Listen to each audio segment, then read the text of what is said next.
So I just wanted to ask you, who would you like to work with in the future? For someone like Aucklander Shigeoki Kihara, Conversations confirms what she has been doing already. As a performance artist, she has produced many shows in New Zealand and Australia, involving members of different ethnic communities. it confirms that what I've been already doing is something that others are already exploring, and I think it's through the result of living in an age of global migration and multiculturalism, where we are constantly interacting with so many diverse art forms and lifestyles. I think we can't isolate ourselves anymore from the world. We have to engage. While for most in the New Zealand delegation, coming to Singapore is a new experience, for Wellingtonian Jacob Rajan from the Indian Ink Theatre Company, it's nothing new. Most of his productions have been performed here. To him, something else has been an added bonus. We, of course, have done workshops and attended talks with the artists here, but artists from back home, it's actually a real advantage to be somewhere else and engage in our own little internal conversations, and that has been a real joy.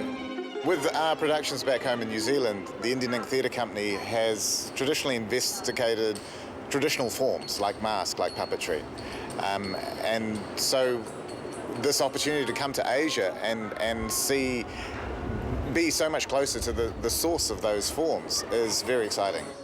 The hub of most of the artistic endeavors here in Singapore is the Esplanade, which has been the venue for conversations and shows for the Singapore Arts Festival.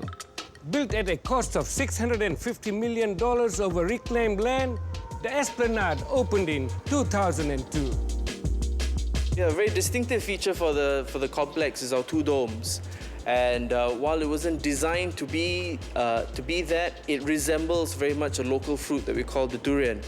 So a very popular story that we hear very often. If you tell a taxi driver that you want to come to Esplanade Theatres on the Bay, he doesn't know where you want to come. But if you tell him I want to go to the Durian building, he'll bring you right here. We have 4 performing facilities here. We are standing in the foyer of the theatre, which is a 2,000-seat venue. We use this mostly for musicals, theatrical performances, dance performances. The other large venue that we have is the concert hall, which is a 1,600-seat venue. And that is a very popular space for music, both Eastern and Western music forms. 2 smaller venues, a recital studio that is of about 245 seats, and a black box, which we use more for contemporary theatre and dance, that is 220 seats. There were many highlights for me during the 5 days I spent at the festival, but the standout for me was UK-based musician Nitin Soni, who did an acoustic set accompanied by 7 musicians and singers. Nitin is not unfamiliar with Auckland audiences. Last year, he performed A Throw of Dice with the Auckland Philharmonic Orchestra at the Auckland Festival.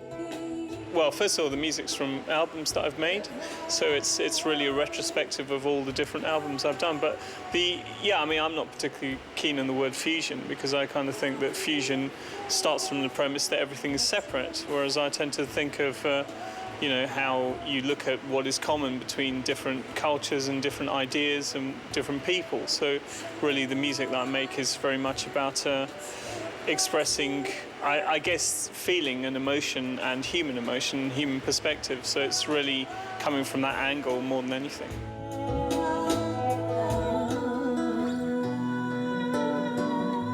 A lot of his emotions reflect growing up in the UK after his family emigrated there from the Punjab province of India.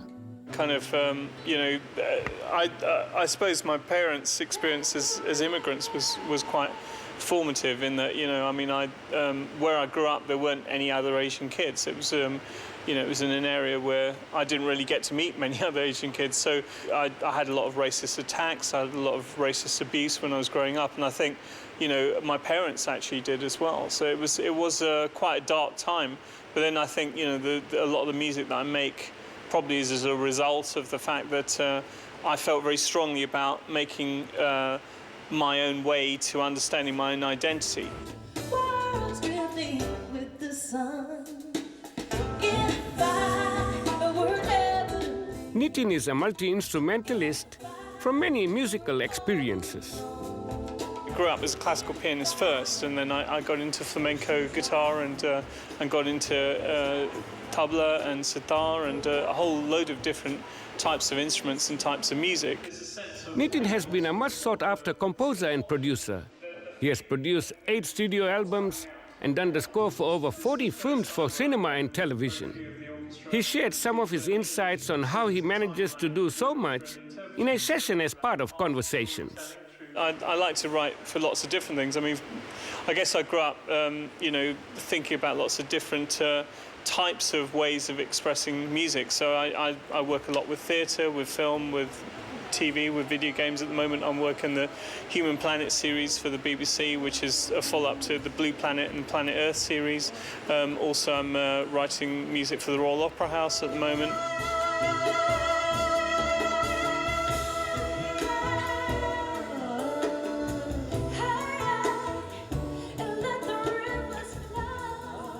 Another artist who stole the limelight here is world-renowned award-winning choreographer Lin Huai Bin from Taiwan's Cloudgate Dance Theatre Company.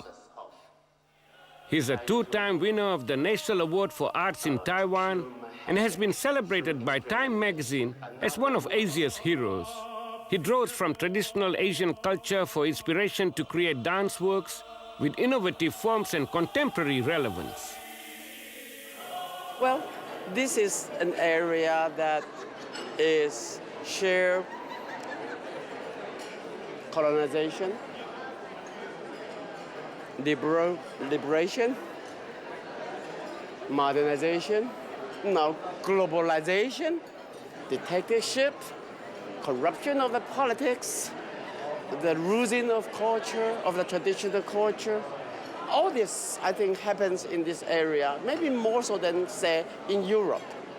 I think we have similar problem, and we're blessed with this problem as an artist.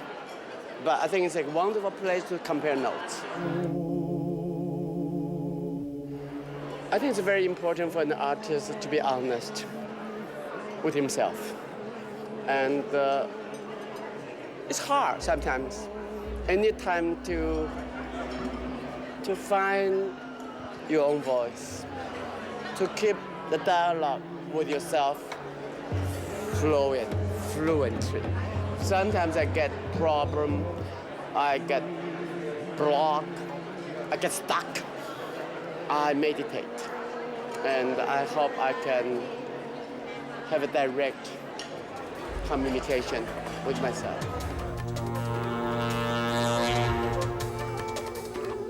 No doubt there's been lots of inspiration and stimulation for our artists from Aotearoa to be motivated to bring back home some fresh ideas to hone their craft. It'd be great if we did something with Malaysia and New Zealand, or New Zealand and Singapore. Let's do it. But really, where that project starts is artists interacting with one another, finding something common, finding something that they want to say together. And when you have the integrity of a project that starts from the artist with a real yearning to speak to an audience, that project has got a pretty good chance of succeeding. We'll be taking back to Aotearoa a myriad of different things. One of those will be, obviously, artistic content. Always looking for new ways, always looking for new visions that people have to help us develop our own craft, to help us forge long-term connections. We're hoping to build bridges that will enable our artists to meet on a regular basis. Whether it's a Melanesian, Micronesian, Asian, Polynesian, all of those yins coming together in a creative explosion of art would just be wonderful, awesome. We've chosen to be here because it's one of the areas of the world that we've targeted at Creative New Zealand to have this relationship with. You know, our future lies in this area of the world.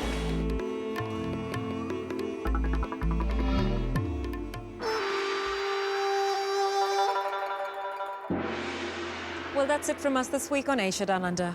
Next Sunday, our TV1 transmission takes a break to make way for the Commonwealth Games. We'll be back in 2 weeks' time. Thank you for joining us, and we'll see you then.